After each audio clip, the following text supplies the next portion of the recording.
اقوام متحدہ کی رپورٹس کے مطابق یمن بدترین ہیومینیٹیرین کرائسس کا سامنا کر رہا ہے۔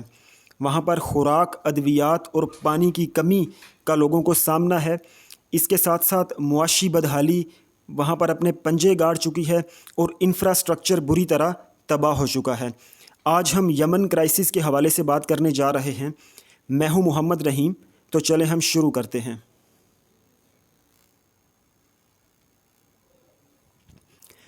یمن مڈل ایسٹ کے اندر واقع ہے۔ یمن کے ایسٹ میں عمان، ویسٹ میں ریڈ سی، نارتھ میں سعودی عربیہ اور ساؤتھ میں گلف آف ایڈن واقع ہے۔ یمن کے اندر جاری خانہ جنگی کے 3 اہم کردار ہیں، 3 میجر فیکشنز ہیں۔ سب سے پہلا کردار علی عبداللہ صالح کا ہے۔ یہ 1990 سے 2012 تک یمن کے صدر رہے ہیں۔ ان کا تعلق جنرل پیپلز کانگریس جماعت سے ہے۔ علی عبداللہ صالح کو 2017 میں اسیسینیٹ کر دیا گیا تھا۔ علی عبداللہ صالح 2012 میں گورنمنٹ سے علیحدہ ہو گئے تھے، لیکن اس کے باوجود حکومتی ایوانوں کے اندر ایک بڑی تعداد ان کے حمایتیوں کی موجود تھی۔ دوسرا اہم کردار عبدالرب منصور ہادی کا ہے۔ یہ 1994 سے 2012 تک یمن کے وائس پریزیڈنٹ رہے ہیں۔ 2012 میں انہیں یمن کا پریزیڈنٹ بنا دیا گیا۔ عبدالرب منصور ہادی کو GCC سپورٹ کر رہا ہے۔ اس کے ساتھ ساتھ ایجپٹ اور سوڈان کی سپورٹ بھی اسے حاصل ہے۔ ویسٹرن کنٹریز میں سے USA، UK اور فرانس عبدالرب منصور ہادی کے باقاعدہ سپورٹر ہیں۔ تیسرا اہم کردار یا تیسرا میجر فیکشن حوثیوں کا ہے۔ حوثی آفیشلی طور پہ انصار اللہ کہلاتے ہیں۔ ان کے فاؤنڈر کا نام حسین بدر الدین الحوثی تھا۔ حوثی شیعہ مائنورٹی ہیں جو نارتھ یمن میں موجود ہیں۔ یمن کا وہ علاقہ جہاں پر اس کی سرحد سعودی عرب کے ساتھ ملی ہوئی ہے۔ ان کی موومنٹ ایک اسلامک موومنٹ ہے اور یہ ایک آرمڈ موومنٹ بھی ہے۔ حوثیوں کی سپورٹ ایران کر رہا ہے، وہ ان کو اسلحہ بھی فراہم کر رہا ہے، اس کے ساتھ ساتھ ان کو ٹریننگز بھی فراہم کر رہا ہے۔ سعودی عرب کو USA کی جانب سے دی جانے والی سپورٹ میں انٹیلیجنس شامل ہے۔ یہ ان کو لاجسٹیکل سپورٹ فراہم کر رہے ہیں۔ اس کے ساتھ ساتھ ایریل ریفیولنگ یعنی فضا کے اندر سعودی عرب کے جنگی جہازوں کا فیول ختم ہونے کی صورت میں ان کو ریفیول کیا جانا۔ اس کے ساتھ ساتھ سعودی اتحاد کے پائلٹس کو ڈھونڈنا اور ان کو ریسکیو کرنا۔ مزید یہ کہ سعودی اتحاد پر مشتمل ریاستوں کو اسلحہ سیل کرنا، یہ وہ سپورٹ ہے جو سعودی عربیہ کو USA فراہم کر رہا ہے۔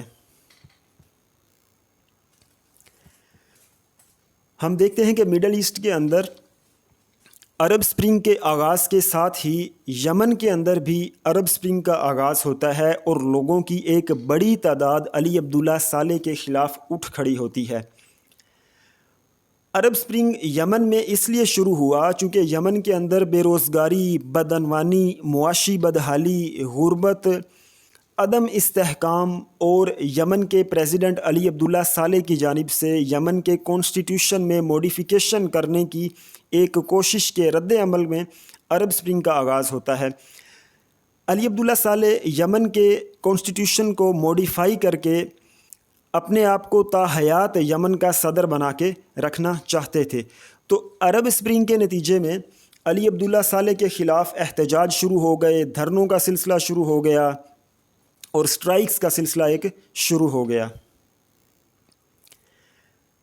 اس سارے پروسیس کے دوران GCC نے بہت اہم کردار ادا کیا۔ GCC کی full form Gulf Cooperation Council ہے۔ یہ ایک انٹر گورنمنٹل پولیٹیکل اور اکنامک یونین ہے جس کی ممبر سٹیٹس میں کویت، UAE، قطر، بحرین اور عمان شامل ہیں۔ تو نئی گورنمنٹ کے قیام کے لیے GCC نے نہایت اہم کردار ادا کیا اور نئی گورنمنٹ کو اسٹیبلش کرنے میں بڑی مدد فراہم کی اور اس سارے پروسیس کی بھی نگرانی کی۔ تو GCC کی زیر نگرانی یمن کا نیا صدر عبدالرب منصور ہادی کو بنا دیا گیا۔ اس سے پہلے عبدالرب منصور ہادی 1994 سے 2012 تک یمن کے وائس پریزیڈنٹ رہے ہیں۔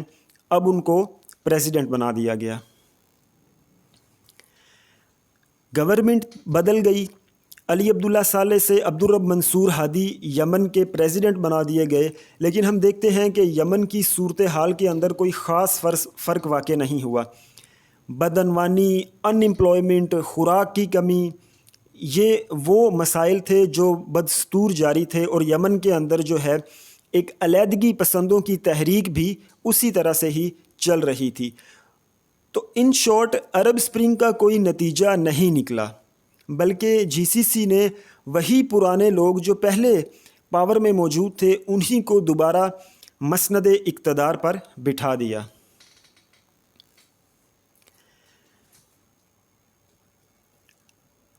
اس دوران ہم دیکھتے ہیں نئی گورنمنٹ کی تشکیل کے حوالے سے، چونکہ جی سی سی نے حوثیوں کو اور علی عبداللہ صالح کو سائیڈ لائن کر دیا، ان کو بالکل نظر انداز کر دیا، تو صالح نے اور حوثیوں نے مل کر اتحاد قائم کر لیا، اور اس اتحاد کے نتیجے میں دونوں نے مل کر یمن کے کیپٹل صنعا پر بھی قبضہ کر لیا، اور عبدالرب منصور ہادی سعودی عربیہ اپنی جان بچا کر فرار ہونے میں کامیاب ہو گئے۔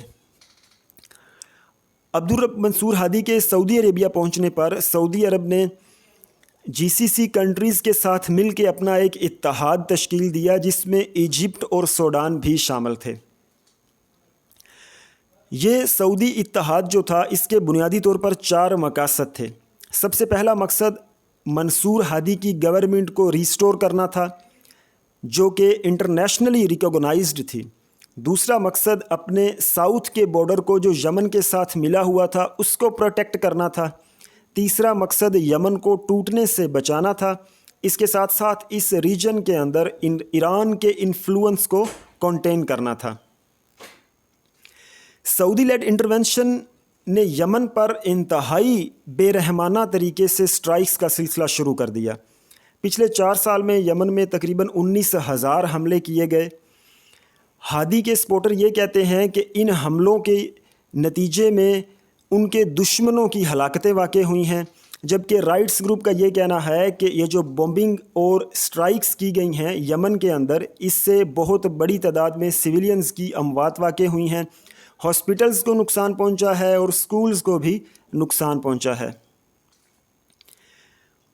مزید جب سعودی لیڈ کولیشن نے دیکھا کہ ہم یمن پر کنٹرول حاصل کرنے میں اپنی ایئر سٹرائکس کے باوجود ناکام رہے ہیں، تو انہوں نے یمن کو بالکل لاک کر دیا کہ اب کوئی شخص اس میں ایکسیس نہیں کر سکتا، زمینی راستے سے، سمندری راستے سے یا فضا کے راستے۔ تو اس وجہ سے یمن کے اندر فوڈ اور ڈرگ کی فراہمی کو انہوں نے تقریباً ناممکن بنا دیا، اور صورتحال یہ ہو گئی ہے کہ ایک پورے کا پورا خاندان ایک پلیٹ سفید چاولوں پر گزارا کرنے پر موجود ہے۔ اس ساری صورتحال کے اندر ہیضہ کی وبا وہاں پر پھوٹ پڑی اور پورے یمن کے اندر وہ پھیل گئی۔ ڈرگز کی کمی کا شکار ہیں یمن کے لوگ، خوراک کی کمی کا شکار ہیں یمن کے لوگ۔ 29 ملین لوگوں میں سے 24 ملین لوگ کسی نہ کسی طرح کی مدد کے انتظار میں موجود ہیں۔ مزید یہ کہ 1 ملین سے زیادہ بچے، وہ بھی ہیومینیٹیرین ایڈ کی ان کو ضرورت ہے۔